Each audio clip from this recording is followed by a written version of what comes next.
Self, and I hope you're ready. I hope you did your makeup as well and dress fancily like I did. Yeah, I've Uh, taken my glasses off as well mm, okay, cool. because I don't want to look like a teacher. No way you said that to me. No way. Nah, I'm just kidding. You look dope. Chat, I think you should put chat, them on. chat, chat, chat. I'm done. I think the interview is over. You know, it was nice seeing you. It was nice meeting you. Uh, Dreamteck Studio. I think I'm just gonna That be was the end of the studio. I'm sorry, that guys. that's the end of the studio. I think I'm just gonna close them down. Thank you. Thank you so much for The watching. giveaway is also not happening, so No, no, it's not happening. No. Mm-mm. You don't hear him? Hold on. I oh, mean, perfect. Oh, hello. Aye. Okay, so I have a question, chat. How is his audio? Do I have to adjust his audio in any sort of way or not?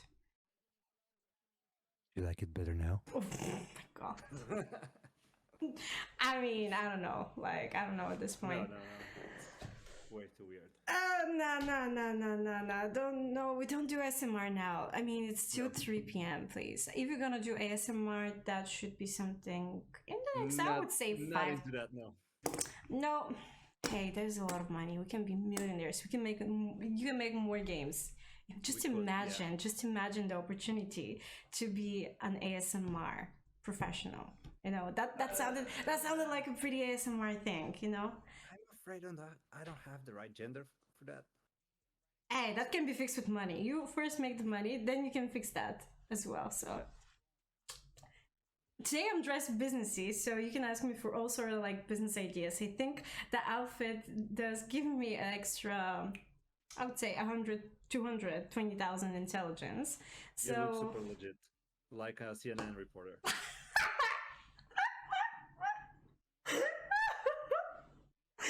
like a CNN reporter, I can't. And you know, Yeah. before we get started, chat was like yesterday. They're like, "Oh, you're gonna be doing an interview tomorrow. What's the kind of?" Yeah, there you go. I hope you get the job. Because I was supposed to be doing interviews, and I feel like, yeah, that's actually has to be a thing. You know, imagine all the content that a company that doesn't really care about disclosure and personal information can do, or they can hide it, just role play it in a different way with different names and situations, and actually do a IRL live stream on interview, and the chat has to decide whether this person is gonna get the job or not. You know. Sounds interesting. And also pretty tricky because if it's like, let's say, Asmongold making a company and he's hiring people and the chat has to decide, they'll be very, very harsh on that whole thing. It's almost like The Bachelor. Oh, yeah, exactly. Exactly. Even worse than that. Yeah. Alrighty, cool. So, as I'm setting up the giveaway, can you tell us a bit more about the game that I'm gonna do a Sure giveaway thing. on? Just a small, short overview, maybe a longer one because I'm slow. Just make sure to. Yeah. You got it. So yeah, take your time. I'm gonna just start talking right now. So first of all, yeah, my name is Mitko. We are Dreamteck, and we've been developing a couple of games. The game that we're giving away 3 keys. It's called Life Slide. It's a paper plane flight through life. It looks like a rather casual, chill game, and it could be, but until you learn how to play it, it's actually quite hardcore. You're gonna have some hard time figuring out the controls because piloting a paper plane is not so easy because it doesn't have an engine, so you rely only on the gravity and on the air cushion that appears when you fly close to terrain. So you basically fly down an ever-changing landscape. Each level in the game represents a certain stage of life. So, for example, you start out with infancy, childhood, teenage years, etc. It's a very musical and atmospheric experience. Basically, we don't tell any story with text or narration. So if you want to pull out any kind of meaning out of this game, like for example, which stage, what each stage represents, this is totally up to you. If you can find your own meaning in that, that's perfect. Otherwise, yeah, you're just gonna have some fun time flying a paper plane. That's nice. Damn. Okay, I just tried to make a paper plane as you were explaining, but it didn't turn out good. Okay. Oh, okay, yeah, that's legit. That's that. Doesn't look like it flies. No, it does, but You got the looks though. yeah, yeah. You get the looks. You get the looks. Hey, the design is very important, right? When you're designing something, the design is more important than the afterwards experience. So see, it's flying, sorta. Hey, Show. Hello, Ray. Hello, hello. Welcome in, everyone. And for how long you've been designing that game that you just told us about? Like, how long did it take you? I'm gonna Way too probably long. bother you with like extra questions and stuff like that. Totally, yeah, I'm up to. Way too long. What is way Yeah, too bring long? me all the questions. Bring Like me. 5 years in total. Like it started as a university project back in 2016. Oh wow. I used it to get my diploma, and then after that, we decided to kind of finish it as a studio, and we worked on it for 2 years approximately, and we changed the team a lot during that time. Like for example, we were like 4 people, then we were 3, then we were 2. Basically, the team was kind of ever getting smaller and smaller. Yeah. But at some point, we got a lot of luck, and we got contacted by a publisher who wanted to put the game onto the new Apple platform, which is called Apple Arcade. Basically, it's a subscription service for games like Netflix, but for games. And back then, this service was just launching, so the publisher contacted us prior to the Apple Arcade service launching, and we were one of the headline games for the Apple Arcade service, which was amazing. We had the opportunity to expand our team, and we really put a lot of thinking, effort, and work into designing each stage, what it represents, how it works. We really aim to make each stage unique with unique challenges, and I think we kind of succeeded in that. But as it was our first project, like first big project, more serious project, we had like a lot of trial and error. We had like a lot of scrap design. We had some slowdowns in the development department, and basically that's why it took us 5 years from 2016, and we released 2019 on Apple Arcade, but the game was not finished back then. And then we released on 2021 on Steam, which kind of concluded the whole development cycle, where we put the latest version of the game with all the levels updated to the brim. Everything was finished. Everything was not perfect, but in a state that we were very proud of. So yeah, the whole thing kind of took us 5 years. Wow, 5 years. Whoa. Yeah, Damn. way too long. And damn, like, do you know approximately how many people are playing that game that we're gonna be giving away right now? Like, do you have stats on that or anything? Like, because it's a curious thing when you're like spending so much time on creating, especially 5 years. That's a long time. But probably you were feeling really proud of yourself, and of course, as each and every company, you want to see how the people are engaging, put their feedback upon the game, etc. You know. But yeah, we weren't allowed to pull analytics, so we couldn't like scrape information from the game from the players, but we had Apple's statistics for that. And yeah, it was a couple of like maybe 100 to 200,000 people played the game on Apple Arcade, or at least they downloaded it, which was pretty cool. Oh wow. On Steam, I think that number was like way lower. On Steam, it's like about 9,000 people have downloaded the game. That is not bad. 9,000. Do you even hear the numbers? Like, yeah, I mean, it's pretty bad, just 9,000 people. Hey, well, I mean, for a studio. Yes, I know. For a studio, you need a lot more. Of course. I agree, but it's still a pretty good number for, for the very first game you've ever created. Is it the very first one? Yeah, and it's basically a pretty weird game. It's like it has contradicting design. Like it looks very cozy and chill and casual, and then it hits you in the face with difficulty curve that is really kind of requires a lot of skill.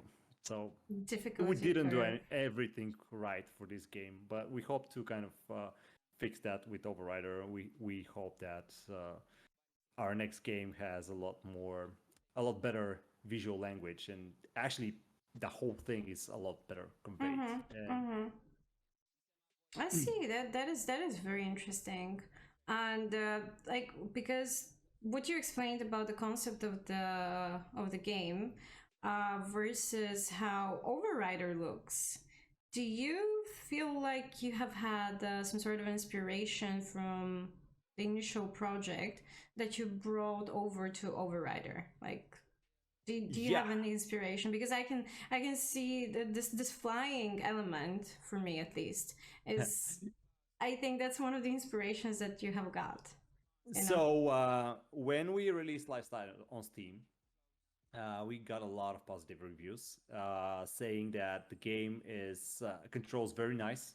Mm-hmm. The the flying is super smooth, super satisfying, etc. So it was very apparent that we are good in making motion driven gameplay. And so what we wanted to do for the next game is, it's not going to be a paper plane game because apparently not that many people care about paper planes. Maybe not on Steam, but it's going to be a different kind of game. But it's still going to be a movement game. The flying in Overrider is not like the flying in Lifeslide. But to be honest, when we started prototyping Overrider, one of our first one of the first things we did was kind of we stole the life slide code for the flight mechanic and kind of put it into another project and tried to kind of see where we can get from there. Like, can we Mm-hmm. combine this mechanic with something else to make it a cool movement mechanic? And we tried a lot of things. Like, we Mm-hmm. tried rolling mechanics, driving mechanics, motorbike mechanics, you name it. We tried a lot of things. And we stopped on hoverboard because the thing we kind of the game kind of designed itself after that, so we kept trying new things and saw where the game was going, and we just kept trying to make the game fun, and we saw what's fun and what's not. We discarded what's not fun and we kept what's fun. So we kind of are left with the hoverboard thing now. But yeah, we Nice. did got inspiration for Life Slide. Nice. That is really cool. That is really cool. Everyone, folksies. I hope I can see you next time. I think we should have done that in a studio. Do you guys have a studio, by the way? Like a official building studio, headquarters, or anything of that nature? We have an office, physical office, where we work. Yes, yes. Actually, you can see some of the footage in the background. Sometimes it switches Mm-hmm. to us working on the game. That's from our office. We have a pretty nice wall with a wallpaper, with a flower wallpaper on it, and it's Mm-hmm. very cozy. Mm-hmm. Okay. Okay. So, well, since it's interviewing kind of a day and people have questions, Neon is asking, is it a single player or a multiplayer? But Neon, I also have a question back to your question. For which game are you asking? Because we're right now going to be presenting Overrider. I mean, he's going to be presenting it. I'm just going to be listening. And is this question regarding the game Overrider? Okay. Is it a multiplayer or a single player game? Is the Single question. player for Single now. player. Okay. Actually, no, forever. Maybe Forever? Overrider 2 is going to have multiplayer, but right now it's gonna be a single player game. Yeah. Oh wow. But Yeah, we I know. but come on, The please. thing is, Really. multiplayer is very challenging to develop. There are a lot of things to keep in mind. Mm-hmm. Uh, Plus, multiplayer game design gets a little bit more complicated. So, what we had here for this game in terms of resources and time, it just didn't allow us to go for multiplayer execution. Although we have been saying oh, this is gonna be so cool if it was multiplayer.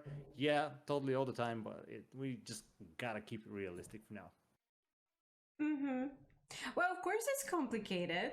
I A little bit, mean, a little bit yeah, more a complicated. little bit, a little bit.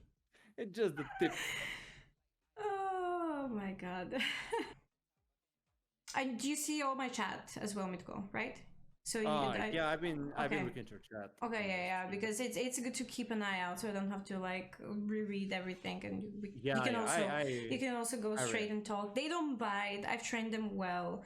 I fed them today, especially my moderators. They've been in the basement for a couple of days right now, but today I managed to get them out so they can see a bit of sunlight, and they have food and they have water. Yeah, I they're don't taken mind the care of. screaming. Don't mind the screaming. Otherwise, Okay. I make sure to take care of them. Okay. Looks like you're, yeah, a very good non-dangerous person No, who's not at been all. keeping good No, care of. Yeah. Okay. of Yeah. course. I'm a caring person. Like, Yeah. Guys, if you need help, blink twice in the chat. Somehow. Send a blinking emoji. I think I should make a blinking emoji, like a GIF one, and it will be with the faces of Neon and Robert. Just their eyes are gonna, cut I out don't their eye. know. It looks like a lot of blinking is going on in the chat. I'm gonna leave this to you. I mean, not gonna call the police yet, I Okay. guess. Yeah. It's absolutely fine. Well, Nice. Dab had a pretty long question. I'm gonna read it. Yeah. So, what I experienced movement mechanics games are hard to develop and stuff, and I've had problems for movement to become smooth. So, what are the bugs you experience with movement mechanics through the years? Basically, bugs mechanics. Oh, How's the bugs are? I'm just gonna kind of rephrase it. How are the mechanics and what kind of bugs you're getting out of developing mechanics? well, Which bugs? when you make any kind of mechanic, you usually get all sorts of bugs. Unfortunately, we don't keep track of them because there's just that many. But usually, it's a very long iterative process where you try a lot of things and they don't work. But I can tell you one of the bugs that's been plaguing this game for a long while, and we kind of fixed it, but not in the most ideal way. So, for example, here in Overrider, you can go really fast. And when you go really fast, you can also climb vertical walls if you have the means to. Like, for example, not if you smash into a wall and just gonna go up, no. But if you have like a ramp that kind of gradually goes up, if you're moving really fast, you're gonna start climbing the wall. That's okay, that's perfect, that's part of the design. Yeah. But because it's a hoverboard, because the movement mechanics were developed in a particular way, people were able to actually climb vertical walls without even gathering speed, like just going up to a wall and just kind of start going up and up and up, and you just climb. It's a very weird behavior. It looked very unnatural. It also kind of broke the game design because yeah, we do allow you to climb walls in certain occasions. You can go almost everywhere in this game. You're not super restricted, but you do need skill and you do need a couple of prerequisites. So, for example, you need to have charge, you need to have the speed, maybe a couple of upgrades, etc. So, having players just climb atop walls, etc., it was not ideal. And that Yeah. was one of the bugs that, I looked at it, I was like, yeah, that was going to be super easy to fix. But the problem is because we kind of, because the way the game is designed, so it is designed when you move slowly, it moves like a platformer. So it kind of the movement is relative to the camera. You press right, it goes right relative to the camera. But as you gather speed, the movement system kind of shifts into a racing mechanic, which is more like when you press left or right, the player rotates in relation to them, not the camera. And so, because we had this duality of this movement system, we wanted to kind of allow players to be very free in terms of movement when the speed is low, and then also climb stuff when you go fast. But it did happen when you also were slow. Yeah. So the problem was we either had to restrict the player from being able to climb walls when going fast, or allow the player to do everything at all times. So the the physics part of the thing was very tricky to maintain and to No, handle. I can imagine. Because, Physics are hard. yeah, yeah, because you need to keep the player snappy and you need to keep it, responsive. And this kind of snappiness relies on physics. And so, for example, if you're not moving and you want to start moving in a certain direction, you press a button and a huge amount of force is applied to the character. Because, in physics, you need the most force to start to bring an inanimate object to start moving. You need a lot of force.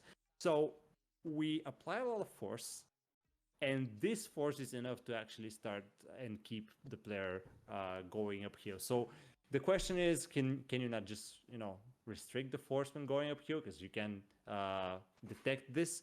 Yes, but the whole system was a lot more complicated than just that. So we ended up doing a lot of fixes and a lot of band-aids on top of everything. After that, you're gonna probably get to play the game and see for yourself how it works and how it handles. But one of the things is that when you start moving up a wall that you're not meant to go and you're too slow to do that, it kind of pushes you away so that you can not keep climbing it. So, for example, that's one issue that we had with the movement mechanic. Other than that, I think most of the time it's been just a lot of reiterations and trying to polish and improve the feel. And it was very, for example, we had a lot of challenges figuring out the right speed, because we want the game to feel speedy, we want it to be very exciting and dynamic. But if you make an object move too fast, then there is problem with the physics, and there is also problem with the level design. So, for example, if you have a very big contrast between the slow movement speed and the fastest movement speed possible in a game, you also have a problem with game design and level design, because you have to design the game both for the slow speed and the fast speed. And when the contrast is that big and you can enter each mode at any time, the designer needs to account for that. And so we try to reduce this contrast, and actually we try to make it as slow as possible while still feeling as fast as possible, if that makes sense. How is it the slowest possible while still feel as fast as possible? Yes. We're like, how slow can we get the game running? How slow is the fastest slow? Yes. More of a situation. Yes, How exactly. slow is the fastest slow in this case? Damn, that looks pretty complicated, and I believe you have got a pretty decent grades when it comes to physics, Nope, I barely passed. What do you mean? You barely. Didn't. I think it's the glasses. Take out the glasses, because with the glasses you sound like you know something. Yeah, how is it now? That's better. You believe me, I got bad grades in math and physics, so. Oh my god. Okay, wow. Glasses help me read the chat better, so. No, of course. I mean, keep them. It gives you more intelligence anyway. And Dab, I see he has a follow-up question, and thank you for that. That was really nice explanation, though. As a person that I also have bad grades when it comes to physics, I don't know how bad that specific grade was, but it was pretty bad. Anyway. Grade in school in Bulgaria don't mean shit. True. But Dab, I see have another follow-up question. So did you add the physics of momentum to fix the bug? Basically what you explained, right? If I'm not mistaken. Not entirely sure.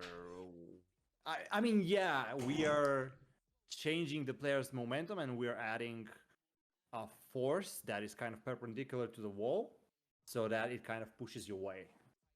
And if you are moving fast, there is an interpolation curve that actually it's called an inverse interpolation. I'm not going to go into too much technical detail, but basically, for example, picture a percent that say if you're moving with 20 kilometers per hour, the percent is 1. And then as you move faster and faster, for example, you reach 80 kilometers per hour, then the percent becomes 0. So between 20 and 80 kilometers per hour, the percent moves from 1 to 0. And because at low speeds it's 1, then this percent is like a coefficient that we use to apply stronger physics. So it's like a multiplier. And then when you move fast, this coefficient decreases and it disappears, basically becomes zero. So the force that we apply to push you off the wall becomes smaller and then non-existent. So if I can explain it like that,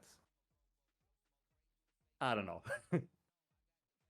I have to blink more than twice for help in this, to be honest. Okay, so we're not gonna go way too much into technical That's detail. that's actually nice. Funny. Except that I'm kind of hard time No, following if you it. cannot explain it simple enough, then you don't understand it well enough. So that's probably on me. No, you're doing it great. It's just, hey, wait, maybe we would. Don't- Yeah, please don't break me. Although it was very close for my chat to break me even before we started this whole thing. But that is nice, and I think the laws of physics are, yeah, okay, applicable in many more aspects than I actually thought. Oh yeah, making games, especially movement games, there's a lot of mathematics and physics involved, like physics forces, linear algebra, which means like vectors, operations with vectors, angles, No, trigonometry, no. things like that. Stuff I never understood at school. Was not a fan of them. I didn't care about anything they showed, and then when I kind of started to need all this to make games, I was like, oh, so that's why I need it. Okay, Now it's interesting. Now we're talking business. Now I want to Yeah. see what this is all about. Okay. Yeah, 'cause I never could see how sine from 90 degrees would help me in the supermarket or something, my everyday life. So, yeah, Mhm. I wasn't super motivated to learn it at first. I mean, we all been there at some point of our lives, The haven't we? quaternions, yes, also the quaternions. And I Titan is was mentioned. like, who the fuck buys 20 watermelons in the supermarket? What are you doing with your life? Are you trying to yeah. get drunk or are you trying to sit in the toilet for an extended amount of time, you know? Like, who That does poses that? even a bigger question that's not mathematical but logistical. Like, how are you gonna Oh, move 20 yeah. watermelons? Yeah, exactly. Nobody taught us that at school. Yeah, because Nobody. because the supermarkets when we were growing up were not that advanced, right? I would Yeah. say that we barely had any supermarkets as the ones we have right now. So 20 watermelons, come on, bro. How do you even have the money for 20 watermelons? You know, given the fact with our country and stuff like that. How like so I have so many follow-up questions on that, right? Right. How you can lift 20 watermelons? That is quite impressive, Robert. I can take 20. Okay, so one of you can lift them, the other one can take them. Is that another like a mathematical equation that we have to solve right now on the stream? Because, hey, listen, Robert is lifting 20 watermelons while Big Danny is taking the 20 watermelons. What is gonna happen if Robert and Danny are lifting the 20 watermelons at the same time? I don't know. Whatever. Broken spine. Yeah, broken spine. Probably. My math skills are telling me. Yeah, that's true. But no, it's actually really interesting. Like, yeah, like I don't know how many people in the chat are actually curious when it comes to physics and mathematics. I personally find it really fascinating as a science, but I don't think I have this type of analytical thinking needed to actually enjoy the whole process because I know people that actually enjoy it and they're really good at that. But I feel like your brain has to be designed to work in a certain way so you can actually, you know, get the most out of it. But it's really complicated, and yes, using it for game I can development. definitely understand you. Actually, I wouldn't say no. I am quite analytical actually, but to be honest, for me, this is I don't see it like solving formulas and I don't see it like how we saw it in school. I see it as a very creative tool set of things. So you have all these, Tychon mentioned quaternions, which is a kind of rotation representation, vectors. You have operations between them, how they relate. You can measure angles. You can, calculate all sorts of things. And when you know how these things work together, you start to kind of combine them, like in Minecraft, for example, the redstone thing. Mm-hmm. You start to kind of combine them together, and then when you come up with a certain kind of idea for a game mechanic, for a movement mechanic, or whatever it is, because Yeah. you not only for movement mechanics, there's like a lot of things that require mathematics. You kind of start, okay, so I know that this does that and this does this, so let's try combining this with this and see what happens. And for example, a lot of developers, they there's something in development called magic numbers, which I really like using. Most Magic developers hate. numbers? Wait. Yeah, magic numbers is basically when you type a number inside your code. And for example, you use a number to multiply something by that number, but you just type this number, for example, 7. Why Mm-hmm. is it 7? Nobody knows. You just found out that this value works well and it's there in the code. And like the next person who's going to read the code, he doesn't know shit why this is there. And like, why is it 7? Is it like some sort of coefficient? Is this part of a formula? Like, for example, the pi number? Is it this, or is it just like a random number that the previous developer used? Mm-hmm. So magic numbers is this, and when I develop mechanics like movement mechanics, things like that, I type in a lot of magic numbers. I type in a lot of I write very ugly code, which is then meant to just kind of to be a proof of concept, to see how this works, to see yeah, exactly, like, Very to ugly see, code. to see to see how things are going to work out. Mm-hmm. And then only then eventually, if I have the time, I would refactor that code into something that makes more sense and take out the magic numbers into variables which have a name, and then this number says, for example, force ratio or whatever it is, so that the designer can take the player configuration and see, okay, so if I, for example, increase the force, then the player will hover higher above the ground, for example, or something like Mm-hmm. that. I don't know. So this is how it happens for me when it comes to developing movement mechanics, or anything that's a little bit more creative and not so, stolen from other games. Yeah. This is how I do it, and this is how I see things. Otherwise, I don't really like mathematics. It's kind of boring, just to solve, Oh problems. yeah, yeah. That's for sure. That's for sure. Some people actually, as I mentioned, have fun with it, but yeah, I guess we're not that type of people. And Daba mentioned brother love physics. Can I work for you? That's a bit above in the chat if you scroll up, because I don't know how you see it on your end. I'm gonna have to press Control F. Work for you. F's in the chat, chat. F's in the chat. Okay, I found it. Yeah. Yeah. Brother, I love physics. Okay. Yeah. Come on, thank you so much for the follow. Thank you. Right now. Thank you. Welcome to the first in my, I would say, streaming career interview that I'm doing. And I hope you guys like it. Yeah, I don't know what to say, because I'm not gonna lie, I'm telling you, I'm nervous because I want this to turn out in the best possible way, and I want people to be actually enjoying the kind of content we are doing. So I'm really nervous, and if I do a lot of bloopers, pardon me upfront, because I just, yeah, it's a nervous thing. It's like I'm feeling like I'm the one who's gonna really give you a job by the end of this whole conversation, really, honestly. And it's very nervous because I'm like, oh, I should have asked the right questions, I should be this, I should be that, my brain goes with all sorts of like physics equations, math things, as like I'm on the meme right now and trying not to mess up anything in the long term. Don't worry about it. I mean, we're all human. We're not like, we're just having a fun chat. It's not, as long as it's fun and it's interesting to you and to your audience, it doesn't matter what questions we ask here, or if you understand everything I say about the maths and implementation. Because obviously, yes, I do use a lot of things, I do mention a lot of terms that are development related. So maybe somebody would have heard this in the chat, but maybe not. So if I'm talking a lot of gibberish, just let me know, guys.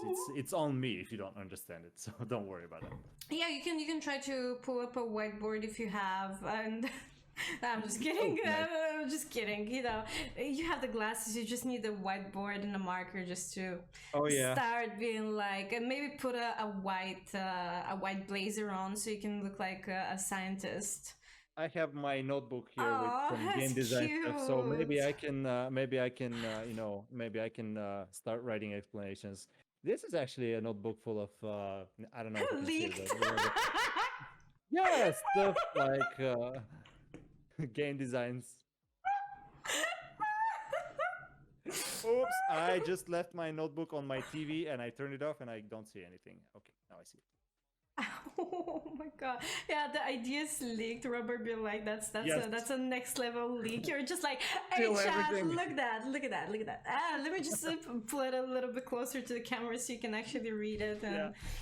let's go. Make me a millionaire. You know, it's my ideas. Just share the cut afterwards. You know. Hey, if you can implement them faster than us, then it's all yours. Yeah. Also, Alrighty. there's a lot Well. of bullshit there. Just because it's inside a notebook and I have glasses doesn't mean it's not bullshit. So just keep that in mind. Probably it says Dreamtech, Critical. Dreamtech, physics. Why do I learn math? What is the purpose of life? What is math? What is physics? You know, all sort of questions. But let's call it a project. Yes.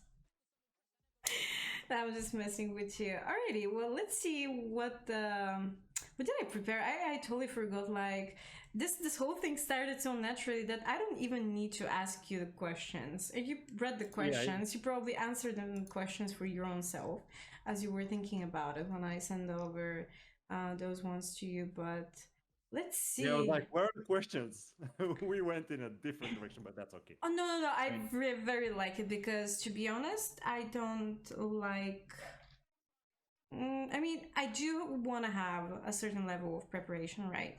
But at the same time, I want things to happen naturally, and when it happens naturally, it's a different level. I'm gonna ask you a question in a moment, Dab. Let me look at mine because I think you guys are the one leading so far within the questions. So I want to pick up an interesting one because we kind of like feel like we kind of covered most of the questions that I've had for you initially. For the inspiration design of Overrider, have we talked about that? What is the main inspiration design? The design for the whole game. We're not talking about mechanics or anything else, but just like the whole design. Where did you get inspired from? Right. So, as I said, we started out as a movement game. So, when we made the movement system, we had no idea what to do with it. And we had to figure out how to kind of make sense of it all, because having just a cool movement system is definitely not enough for a game. Like it's a cool thing for tech demo or for something that you can play for 10 to 5 minutes just to pass time, but it's something has to happen in the game. And we started building. We actually started exchanging a lot of ideas inside the studio. We played a lot of games, and one of the most important things was because last night it did okay, but we want our next game to do a lot better. So what we started doing is we started making research into different games, who plays them, why they play them, why these games are popular. For example, we tried a lot of roguelikes because we kind of like this genre and it's pretty fun. Then we played a lot of roguelikes. Risk of Rain 2 kind of stuck with us. We kind of liked the loop there. We also played a couple of other games. Like, for example, we also played Faster Than Light. I'm a huge fan of the Sonic games, although they've been trash mostly lately. Even Sonic Frontiers, I mean, it was pretty good, but design-wise was like very weird. You have these beautiful open areas which are full of just randomly placed platforms and rails. Just don't make sense, especially in the second area. I got to the second area and it's just like platforms placed like this and then platforms placed like this, of like a 90-degree angle, and like, why are these platforms there? What's making them fly? Why do I have to go there? Things like that. Yeah, so we played a lot of different games.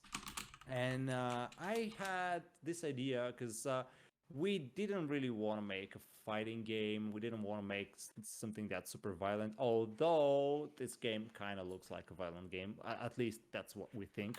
We will discuss that. Maybe the chat can also chime in and let us know how the game looks just by looking at it. And we had some ideas that we wanted to kind of tell a more meaningful story with the game. Like, for example, we wanted to kind of bring the attention to the players to the global warming, to the problems of extreme capitalism and extreme, how do we say it, technocracy, something like this. So, Thank you for the follow. Thank you, code. Yeah, the thing with this game is we wanted to make a post-apocalyptic world. Okay. Basically, our current civilization has fallen. We've done our best to kind of dig us a hole in the ground. Tech trillionaires ruined the planet with amazing spaceships and whatnot. So this kind of takes a lot of years in the future. The world is kind of nature is kind of reclaiming everything back, but a big AI is still working. That's left from the human era, and this big AI is kind of messing with the little survivors, with the few survivors of this world.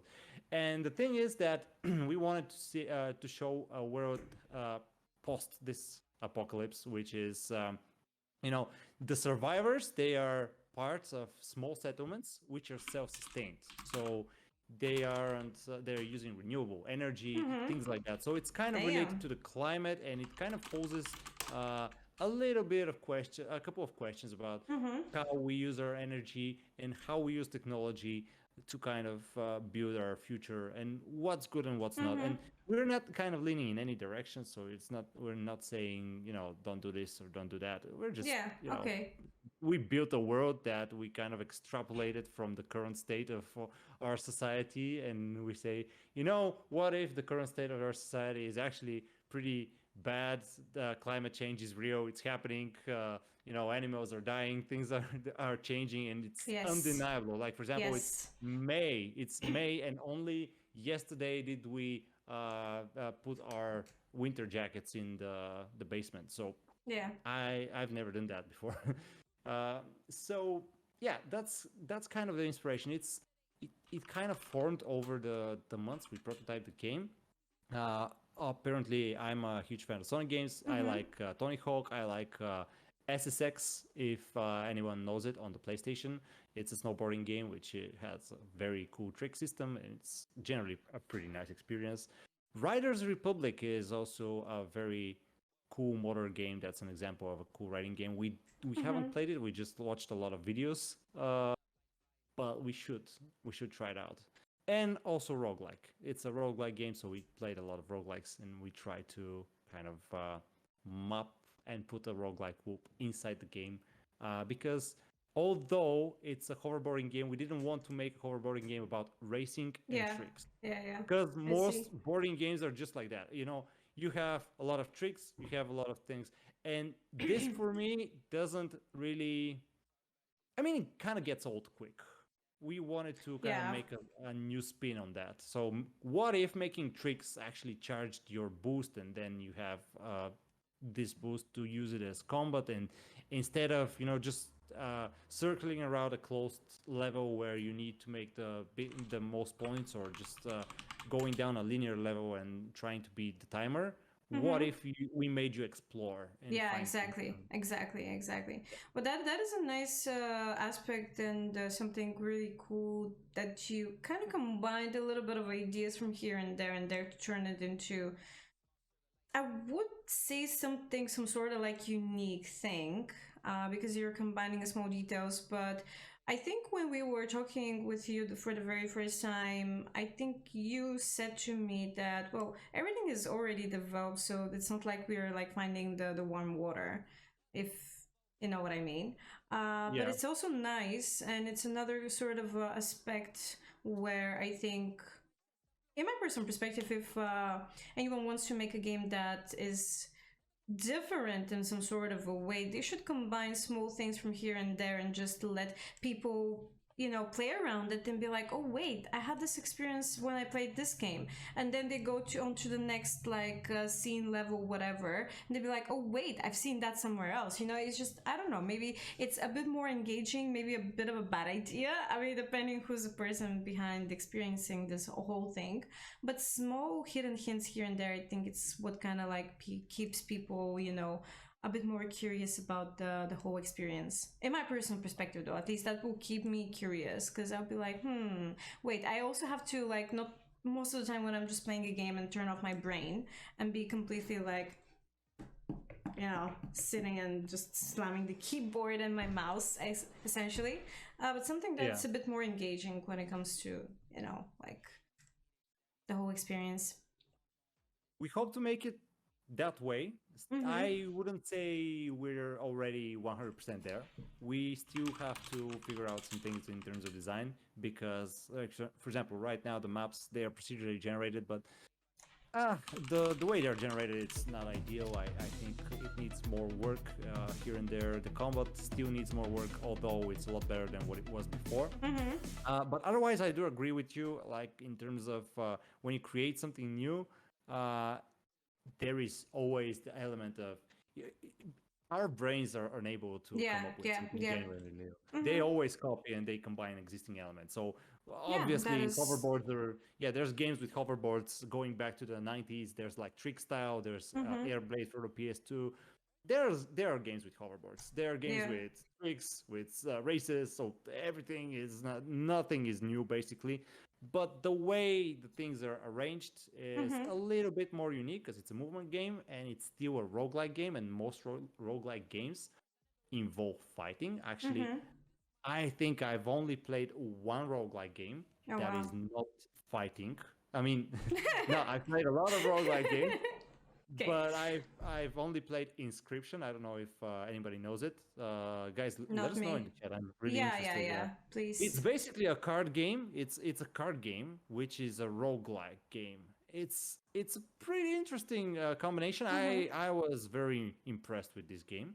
I'm interested to know, does anyone else know any non-violent, although Inscription is kind of violent, but non-violent roguelikes? Because roguelikes usually they assume that there's going to be some form of battle at some point. And Overrider, there is combat, but combat is mostly movement, so it's a little bit different here.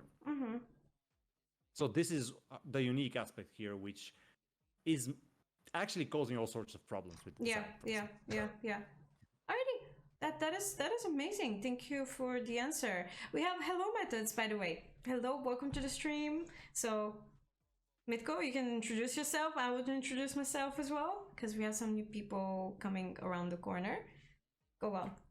All right, Hey guys, I'm Mitko. I'm part of Dreamteck Studio, and we are making our second big game called Overrider. You can see it right now. It's a hoverboarding action-adventure roguelike game in which Vyra is going out on a quest to save her hometown from an evil robot invasion. Excellent. And me, myself, and I, Ygritte, Apex Legends streamer, player, addict, whatever you want to call me. And how did we decide to come up with this interview? As I said to my community and everyone that came from within the community of Dreamteck, I've never done anything like that before. I've never been able to speak with a game developer when it comes to a bit more details. Neither I have been able to do an interview, because I've been the one giving interview to people, but I've never been on the other side to, kind of prepare the whole thing, hype up the community and stuff like that. So this is first of a kind format you all are witnessing right now. First one of a kind. And I hope in the future we'll be able to do more when you, Dreamteck, design more and more games and have them out for testing. We can definitely do some overview for more games. Totally. Oh, hey, I can see Laserhead joined. He's part of our community as well. Oh, nice. Perfect. Hey, Laserhead. Hello, hello, hello. Welcome. I wouldn't mind a little more combat. Oh, that is amazing. Actually, that is amazing that you guys are open with the development. That is really amazing. I think that the more feedback you get from people, the better. Because actually, you're making the game for the people, not for yourself. And to be honest, for example, I'm gonna give you if you don't mind, a quick example. When we started making the trick system, at the beginning there was a trick system which was actually it was very hard for players to pull off tricks with because it required Okay. the player to right before jumping you press left or right, Mm-hmm. which makes the character uh, turn quickly left or right, and then you release O input. And once you do that, you Mm-hmm. send the character spinning in the air. For me personally, that felt the best. That was the best trick system we've had so Mm-hmm. far in the game. But people didn't really understand that system. They had a lot of difficulties. They thought it was very unintuitive and weird. So we started changing it. Really? And I really Interesting. love that system, but I was like, okay, yeah, if people don't get along with it, then it has no place in the game. Mm-hmm. The game needs to be accessible to players. So we made another trick system where it needed you needed to hold a button for direction so that you make the character spin in the air. So you basically hold a trick button and another button to make it spin.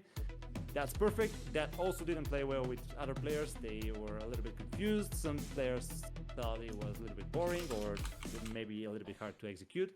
So we made this final trick system where you just press a button and it makes tricks.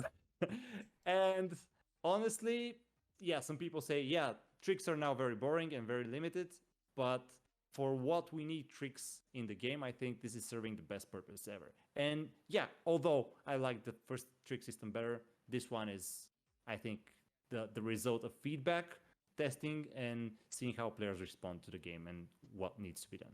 Yeah, yeah. I mean, of course, having a feedback, and after all, it needs to be some sort of like, as I said, intuitive. Although, if this is a sort of a technique mechanic that people start to see more and more often, they'll recognize it, and that will be something natural for them, right? Right. But if it's something like completely new, it is, I believe, at least in my perspective, it's normal to receive such kind of a feedback from people because they're like confused and this is not how their game senses work, because we all have a Right. certain game senses as gamers who, like, let's say, enjoy FPS games, single player games, arcade games, etc. Like, we all have a certain level of game sense. And for me as a FPS player, if I go to another game that just gets released, and I was beta testing, I have to double check the game's name, I think it may be released later on this year, not sure when.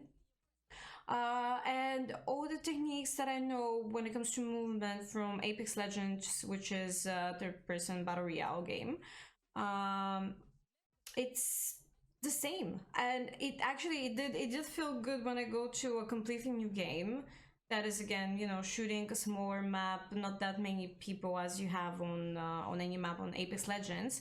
But the whole mechanic, it didn't make sense to my brain when I was playing it and going through the experience. Of course, Right. we So all your leave the knowledge and bugs. skills they transitioned into the game. Exactly, because this is the initial game sense that you have, and Yeah. people are picking up on the most desirable style that they have for a game.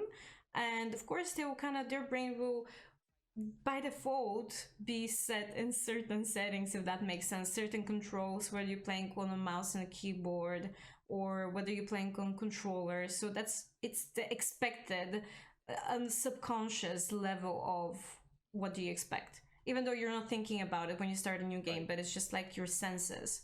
Because when you are walking on the street, you don't think how you were walking, right? You're just Exactly. doing it. So it's the same thing for the game.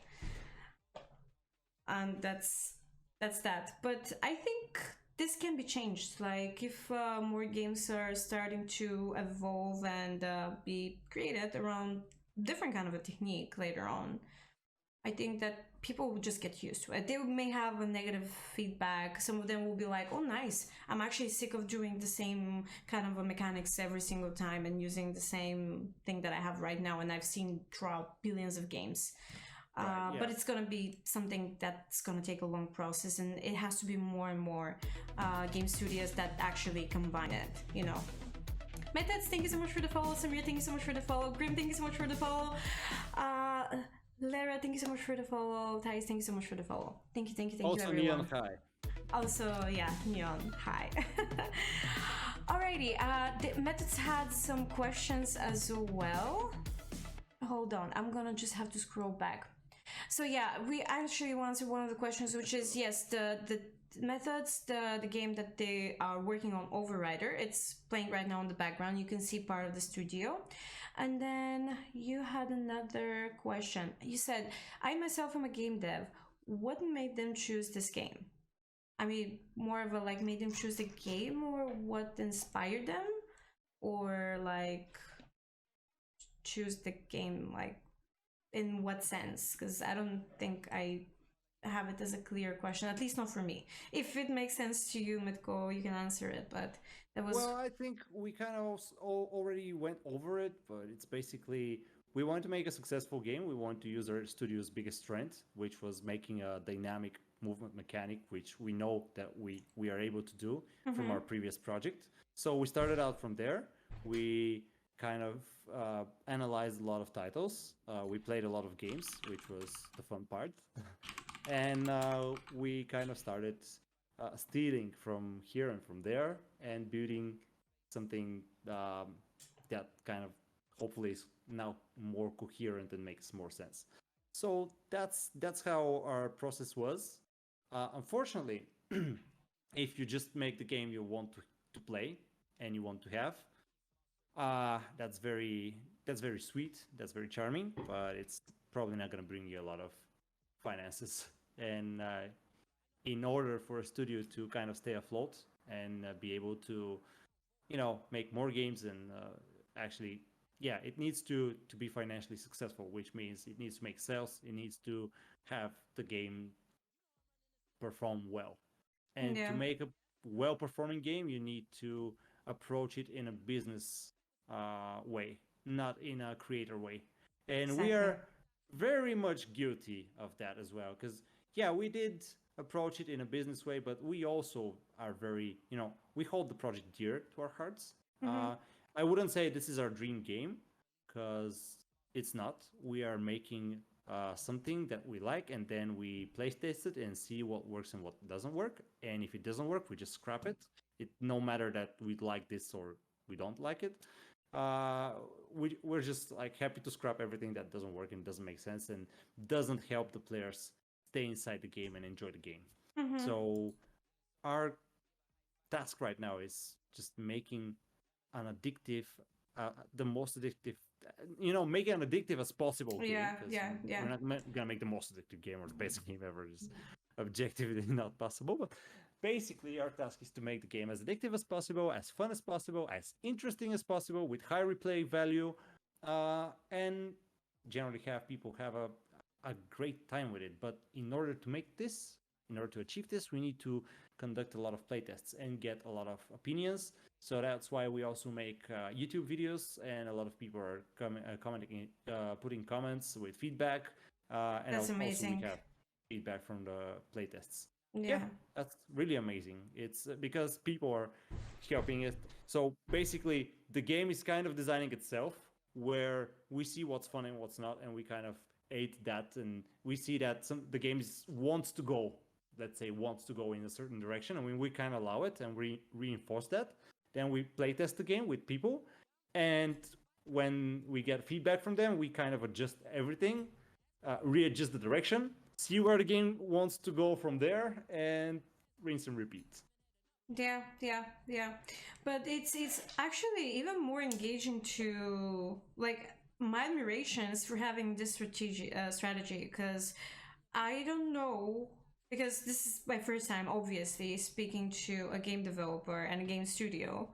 I don't know how others are doing it. Do you have any sort of a knowledge? Because if they're not doing the things that your team decided to do, to be able to communicate with the community, ask for feedback, have, as you said it, like have the whole thing to for the game to build itself, sort of a situation. I think this is very valuable for people because they also feel involved.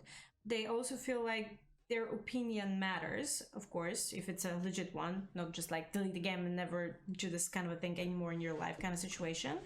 But this is very engaging because that's how I think you grow with a better, stable background, and of course, create better stuff in the future compared to, let's say, if you feel like, oh no, we're not gonna like be disclosing any of our games, we're not gonna be asking for feedback because we think we are the best. It's the whole mentality that you have, which is very charming. And I feel like people would be genuinely curious, even if they are not staying to be your future clients, they still will be very curious and they will feel like this is a nice practice. And I feel like this should be used as a very good practice for all sort of game studios that start out there. Again, I do not know how is this whole situation because I've never had a chance to speak with any other game studio up until now. But yeah, do you know what kind of like practices they have when it comes to their business? So having a great community like ours is really, really, really important. We value our community exceptionally. That's a really an amazing asset because basically these people they help you in all sorts of ways.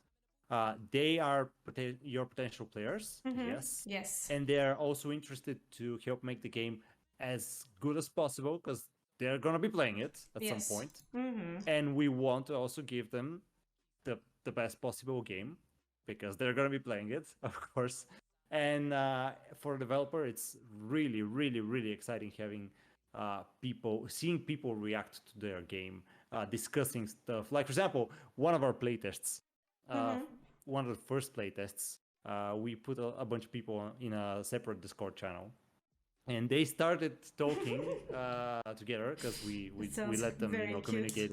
Yeah, and at some point, the little tree challenge was born, or small tree, or miniature tree, whatever. So here's the thing: in the game, we have a generation algorithm for the terrains, which sometimes generates a very small tree, Very small. and How small is the tree? it varies. Sometimes it's a little bit bigger, Hmm. sometimes it's very small. So people started Okay, yeah. doing this little tree challenge where they would post screenshots of the littlest tree, the smallest tree they can find inside. So that was so fun to watch. Just an experience like Is this that is like, just oh, I amazing. found the bug. This tree is too small. Yeah. Also, people finding ways to exploit the game, like not just outright glitch the game, Yeah. like going through walls, but finding ways to exploit the game, finding what's optimal, like a strategy.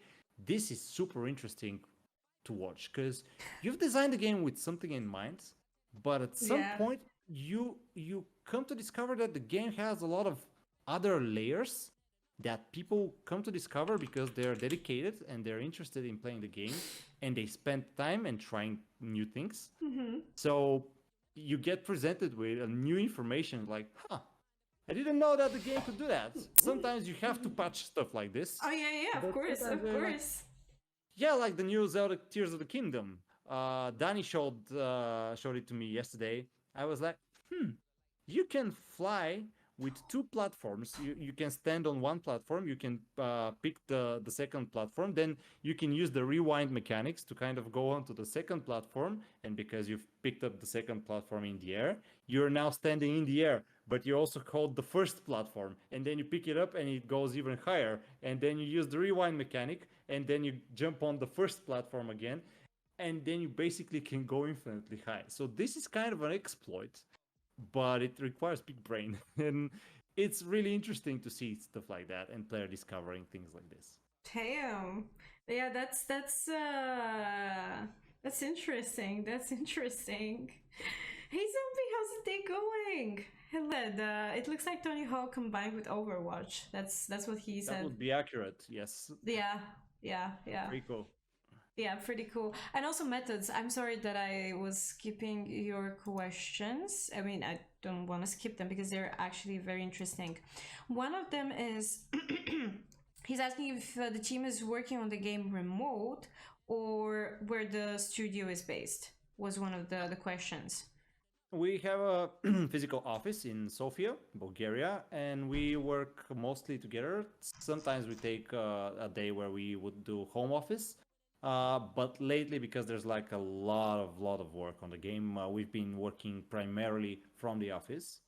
So yeah, we are doing this together. Awesome. It's best for communication. Oh yeah, that's absolutely the best. Absolutely, because yeah, after COVID, people kind of like got used and kind of spoiled to Kind of have, slouch, yeah. you know, home office, Zoom me, Yeah. and but in my personal opinion, nothing can ever take away the actual office and teamwork atmosphere from from us, because when you're there, you're on the spot, you're with the people, you can feel the emotions, you can sit and talk and not just like, oh yeah, let me just go grab a coffee, I'm not gonna turn on my camera because I'm still with my pajamas, or I'm just like walking butt naked around the Right. house, so it's a different thing, and I believe that this is the best approach, so you can have the chemistry, build on together. Exactly. And of course, better focus. In a friendly team, problem solving. Yep, I agree with that. And another question that Method has. Just walk butt naked to the office. Yeah. I mean, depends on We how. still aren't that close. Yeah, Hopefully never will be, but see. Never say never. No, Danny said that okay, so who's lying? Are you lying, or is it Danny lying in that case? Danny is being awfully particularly weird today with the sexual things. I don't know. You guys choose who to believe. I mean, I'm okay. Even if you think we go butt naked in our office, I don't have anything to lose. What's is it gonna hurt me? No, I'm not gonna say. We're still making the game. We're still making the game. I'm not gonna lose anything. Just I'm gonna stop it here before I take this to another conversation level. Exactly. So, and he also asked, asked, blah, blah, blah, are the assets both or modeled in the studio? Yeah, most of the things, the art is produced inside the studio. We sometimes use ready assets and we kind of adapt them to the game, but for the most part, yes, this is all original content. Okay. Wants to see grid play overrider. Oh yeah, I want to see how my PC is gonna be there, because it was pretty laggy when I opened it the first time. Oh yeah. I want to see it crash, baby. I want to see it crash all over the place. You might. I want to play it myself. When is it? Do you know when exactly you can? You feel more confident releasing the game or anything? Like, sorry, when do you see the release date of that game? Oh, it really depends. Because right now we are at the brink of creating a Kickstarter campaign.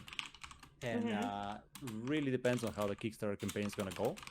If we manage to get funded and maybe even fund a stretch goal or two, then it might release a little bit later so that we have time to implement all sorts of stuff. If not, then maybe we're going to release an early access version sooner. I can't really tell right now.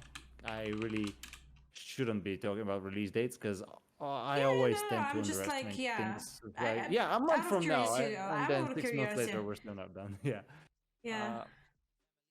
Just out of curiosity, of course. Yeah, I mean that is depending on a lot of things tomorrow. Let's just release it. Yeah, it's ready. I have access, so it's technically released, right? Basically, we can release it tomorrow because we have built. Yeah, exactly. It's just gonna hurt. Yeah, Yeah, exactly. It's just gonna hurt a bit, but that's amazing. As well, thank you so much for the follow. Welcome to the stream. I mean, hey, what can possibly go wrong? People just have to buy more memory for their computers. Maybe a new one if something. Maybe a new license for Windows. You never know what's gonna happen. But hey, it's Hopefully won't fine. much. At least it's not gonna cost us a lot of money, to finish the game. Yeah. By the way, I know there was a game back way back then. I forgot what game was. I think it was some sort of RPG or strategy game, something like this. Mm-hmm. So, if you wanted to uninstall the game, it wiped the whole drive that the game was on. Holy fuck. Yeah. Sorry, my Bulgarian. No, that's okay. That's okay. Yeah. What? Yeah. I know. I forgot what game it was. Yo. But if you just played the game and didn't like it, and you wanted it gone from your hard drive, Whoa. and you used. Oh my god. Okay. Maybe that happened to my SSD. Do you remember the name of the game? No, I'm pretty sure it didn't happen to me. But maybe after we quit the stream, I watched it in a video about game about horrible glitches. So maybe I can find a video and send it. That's not a glitch. In my personal opinion, this is the bad. That's like the hidden message from the developer saying, "Well, if you don't like my game, F you." F you, yeah. Like technically, that was his hidden message. Yes. I don't think it's anything else. It's just like it's more than clear what the game dev wanted to say to you. Yeah, that's a doozy. Yeah, that is a doozy. Hey Dan, hello. Wow, I played that game. It's really like some people like to live on the edge, don't they?